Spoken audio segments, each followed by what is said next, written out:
여러분 안녕하십니까? 5박 4일 공연예술 이야기 39회입니다.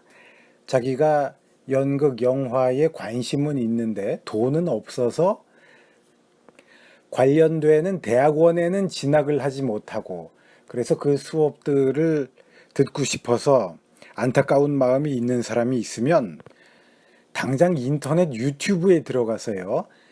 무성영화 웨이 다운 이스트를 검색해 보십시오. 그리고 그 영화를 보십시오. 그러면은 대학원의 일주일치 수업 정도에서 얻는 유익함은 자기가 얻을 수 있을 것입니다. 심지어 미시사나 대중문화사 관련 사학과 대학원이나 국문학과 대학원 같은 데서 다루는 내용의 일부를 여러분들이 보실 수도 있습니다. 그 영화를 보시면은요. 이미 5박 4일 공연예술 이야기 다른 회의에서 그 영화에 대해서 언급된 적이 있기 때문에 지금 39회에서는 더 이상 그 영화 자체에 대해서 말씀드리는 것은 적절치 않은 것 같고요. 이번 회는 가수 김세환 선생님의 선친이신 연극배우 또 영화배우 김동완 선생님이 쓰신 자서전 미스위 커튼콜이라는 책에 나와 있는 그 영화 웨이 다운 이스트, 우리말로는 동도라고 제목이 번역되어 있거든요. 그 영화 관련 내용을 여러분들께 읽어드리면서 그 영화에 대한 소개를 여러분들께 해드리도록 하겠습니다. 책의 19쪽에 나와 있는 내용입니다. 김동원 선생께서 당신의 어린 시절에 대한 회고를 하고 계신데요. 제가 그 부분을 읽어보도록 하죠. 그 시절 재미있는 기억으로는 변사에 대한 기억이다. 당시 영화는 대부분 무성영화로 영화를 상연할 때 변사가 등장했고 영화 속에 나오는 그 숱한 인물들이 내뱉는 대사들을 분위기와 성격에 맞춰 그럴듯하게 읊어댔다. 영화 흥행은 그들 입에 달려있다고 해도 과언이 아니었다. 그때 변사들 중 김영환, 최덕경, 김조성, 성동호, 서상호, 서상필 등이 인류로 꼽혔다. 당시 극장에선 하루 두 편의 영화를 차례로 상연했다. 대체로 마지막에 상연되는 영화가 가장 잘된 영화였고 그 마지막 영화를 인류 변사들이 담당했다. 그 중에서도 김영환은 첫 번째 손가락에 꼽혔다. 그가 변사로 나섰던 유명한 영화 중에 동도라는 것이 있었다. 리처드 바셀메스가 남자 주인공을 맡았고 여자 주인공은 비극의 여왕이라 불리던 리리안 키슈가 맡아 열연했다. 이와 같은 호화 배역만으로도 충분히 관심을 끌 만한 영화로 그 시대에 유행했던 신파조의 멜로물이라 상당히 인기를 끌었다. 아침부터 쏟아지는 눈은 저녁이 되어서는 한박같이 쏟아진다. 산타선으로 말미암아 생의 파괴를 당하고만 안 나는 그 집주인 파드레트로부터 나가라는 선고를 받았다. 이 소리를 들은 안나보다도 안나를 사랑하는 주인집 아들 파디트의 가슴이 더 찢어질 것 같았다. 아버지, 이 눈 오는 밤에 사람을 내쫓으라는 말이 어느 성서에 있단 말입니까?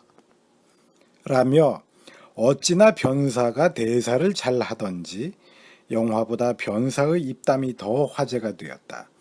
이 대사는 얼마나 유명했던지 따라 외우는 사람들이 꽤 많았고 나 또한 예외가 아니어서 지금까지도 이 대사를 기억한다. 네, 이 정도가 김동완 선생의 자서전에 나오는 영화 동도 원제 웨이 다운 이스트에 관한 언급이라고 볼 수 있겠습니다. 여기서 여자 배우는 리리안 키슈라고 저자가 표기를 했지만 사실은 릴리안 기쉬 정도가 보다 정확한 표기가 될 것 같고요. 제가 실제로 이 영화를 보면 여자 주인공의 매력이 어마어마합니다. 청순 가련형 여자 주인공의 극치를 나타내는 배우라고 하겠는데요. 사람에 따라서는 한 번 보면 정말 사랑에 빠지지 않을 수 없는 그런 매력을 보여주는 배우이자 인물인 것 같습니다. 그런데요, 아마 김동원 선생 세대에서는 이 동도라는 영화가 연기술에 있어서도 어떤 그 모범을 제공하는 그런 중요한 작품이었던 것 같습니다. 이것은 저의 추리인데요. 김동완 선생의 절친이 있지요. 이해랑 선생. 지금 동국대학교에 보면 동국대학교 지하철역에서 내려가지고 동국대학교로 바로 올라가자마자 가장 그 정면에 이해랑 극장이 있습니다. 이분의 이름을 딴 극장까지 있게 되는데요. 이해랑 선생은 유치진의 오른팔이라고 불렸던 사람입니다. 이분이 쓴 허상의 진실이라는 자서전이 있는데요. 이 책의 101쪽에 보면 아무래도 제 생각에는 영화 동도를 언급하는 것 같은 내용이 훌륭한 연기의 모범으로서 제시되고 있습니다. 제가 그 부분을 읽어보겠습니다.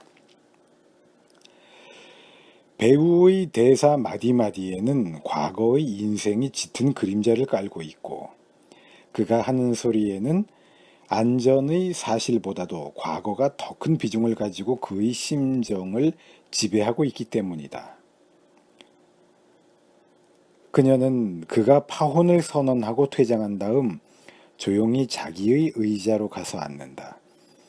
그리고 자기도 모르는 사이에 그에게서 받은 결혼 반지를 만지작거린다. 손에 낀 반지를 뺐다가는 도로 끼고 또다시 뺐다가는 끼고 하면서 그녀는 한꺼번에 밖으로 터져 나올 것만 같은 벅찬 감정을 이 작은 동작에 집중적으로 압축을 시키고 있었다. 책의 101쪽에 나오는 내용입니다. 이해랑 선생이 어느 연극 작품의 예를 들고 있는 것인지는 모르겠는데요. 영화 웨이 다운 이스트를 보시면 딱 이런 장면이 영화에 나옵니다. 여자 주인공 안나가 릴리안 기쉬가 연기한 안나가 남자 악당 사기꾼으로부터 우리의 결혼은 가짜였다라는 그 이야기를 듣고 난 다음에 남자한테 받은 결혼 반지를 이렇게 만지작 하는 장면이 나오거든요. 그래서 제 생각에는 이해랑 선생이 아마 그 영화의 내용을 혹은 그 영화의 내용이 다른 사람에 의해서 언급되는 것을 기억했다가 이렇게 책으로 약간 그 혼동을 겪으면서 적지 않았나 저는 그런 생각이 듭니다. 이렇게 영화 웨이 다운 이스트는 우리 대중문화에, 우리 대중의 인식에 또 대중예술에, 연극과 영화에 큰 영향을 준 중요한 문화적인 요인이었습니다. 우리가 몰라서 그렇지 그 당시에 헐리우드에서 인기가 있던 무성 영화들 같은 것들이 거의 대부분이 일본을 통해서 우리나라에서도 개봉이 되었습니다. 그 중에 물론 대표적인 것이 웨이 다운 이스트, 동도라고 할 수 있겠죠. 영화 동도는 19세기 멜로드라마를 영화화한 것입니다. 이 이야기는 제가 또 다른 회에서 이미 말씀드렸기 때문에 더 이상 말씀드리지는 않겠습니다. 이번 회는 이 정도의 이야기로 마치도록 하지요. 무성 영화에 대한 이야기나 그 밖에 다른 이야기는 제가 또 나중에 기회가 되면 말씀드리도록 하겠습니다. 우리가 처음에 했던 이야기로 다시 돌아가도록 하죠. 자기가 연극, 영화 등에 관심이 있는데 돈이 없어서 대학원 진학은 못하겠다라는 분들은 지금 당장 유튜브에서 웨이 다운 이스트를 검색해서 그 영화를 보도록 하십시오. 대학원 수업 일주일분의 교육 효과는 충분히 거두실 수 있을 것입니다. 대학원 교육은 보다 전문적인 교육을 지향하지요. 그래서 주로 원전을 보거나 1차적인 자료들을 보려고 합니다. 먼저 유튜브에 올라와 있는 무성영화 웨이 다운 이스트를 보신 다음에 그 다음에 이제 우리나라 사람들이 연구해 놓은 연구 성과들을 살펴보시면 자기 자신은 관련된 내용에 있어서는 이제 전문가들과 어깨를 나란히 하게 되는 겁니다. 대학원을 꼭 다니지 않아도 대학원 수업의 효과를 얻을 수 있게 되는 것이죠.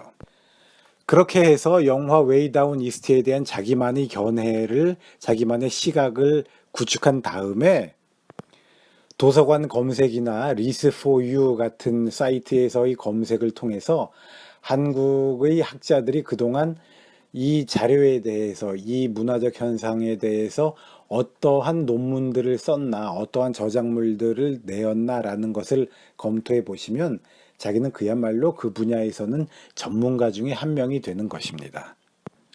쉽죠? 전공자가 되는 것이 의외로 그리 어렵지 않습니다. 자기가 조금 더 관심을 가지고, 깊은 관심을 가지고 조금 더 독서를 깊고 구체적으로 하면 되는 것이지요. 물론 이런 방식이 아니라 대학원 진학을 통해서 전공자가 되고 싶은 사람들은 대학원에 등록을 해서 저의 수업을 들으시면 됩니다. 이번 회는 이 정도로 마치겠습니다. 여러분 고맙습니다.